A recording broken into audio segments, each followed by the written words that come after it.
You know, they're calling this one the 1 in 100-year drought, and I'd have to say they're pretty damn close to it.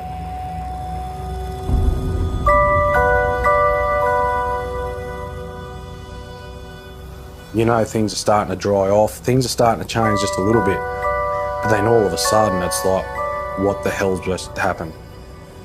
You wake up one day and you're in the worst drought, you got no feed, and the way it was on the whole eastern seaboard, we ran out of feed. We couldn't get feed anywhere.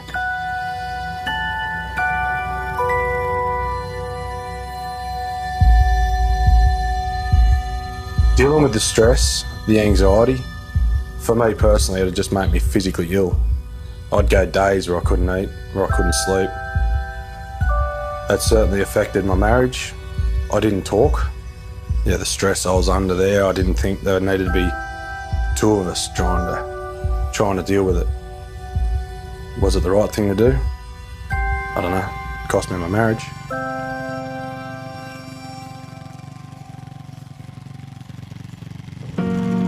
But I think on top of all that, the hardest thing I ever had to deal with was try to figure out where I was going to get water. You know, 2 years of not receiving much rain at all.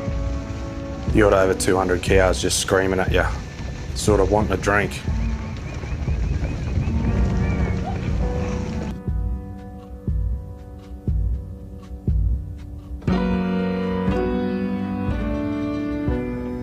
You know, farmers that have to put their cattle down because they've got no water.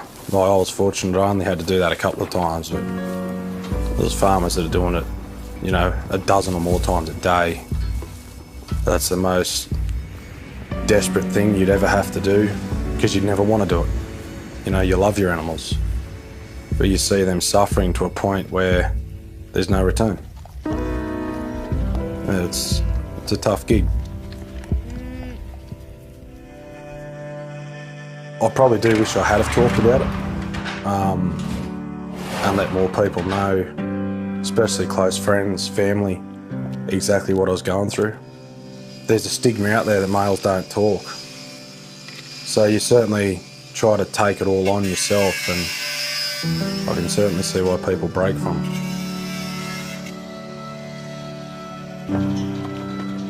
There's a lot of farmers out there that wouldn't talk. A lot of farmers out there that are taking their lives. I've spoken with other farmers that have told me if they didn't have children, they would have put a bullet in their head a long time ago. I'm not going to say that thought didn't cross my head. I realise that's not the person I am, but it's still scary when you think, is there a better way out?